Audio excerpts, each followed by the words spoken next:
বাবা সে বলে তাই, তাহলে তোমাদের ইমামকে ডাকো। সাইয়েদনা ইমাম আবু হানিফা টাইম দিলেন, এই জুমার দিন, আজকে জুমার দিন না, এই জুমার নামাজের পরে ঠিক ভর দুপুরে 2টায় সবাই আমরা একত্রিত হব। নাস্তিকও আসবে, সাইয়েদনা ইমাম আবু হানিফাও আসবে। জুমার সালাতের পরে লোকের বন্যা বয়ে গেল, বাঁধ ভাঙা জোয়ার, অনেক মানুষ। নাস্তিক এসেছে, লক্ষ লক্ষ লোক এসেছে, আসে নাই ইমাম আবু হানিফা। আসে না আধা ঘন্টা, 1 ঘন্টা, 2 ঘন্টা পরে আসছে। নাস্তিক বলে, এই তোমাদের ইমাম যার কোনো সময়ের জ্ঞানই নাই, এর সাথে কিসের তর্ক? সাইয়েদনা ইমাম আবু হানিফা বলে, ইনদি উযর, আমার ওজর আছে। কি ওজর?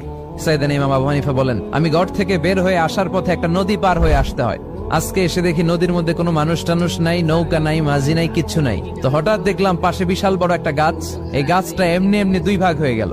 হঠাৎ গাছ থেকে এমনি এমনি লম্বা তক্তা হয়ে গেল, এমনি এমনি তক্তাগুলো জোড়া লেগে নৌকা হয়ে গেল। আর নৌকা আমার সামনে আসলো, মাঝি ছাড়া, লগি বৈঠা ছাড়া। আমি নৌকায় যেয়ে বসলাম, নৌকাটা আমার নিয়ে টান দিয়ে সাঁ করে ওপার নিয়ে গেল। তো এই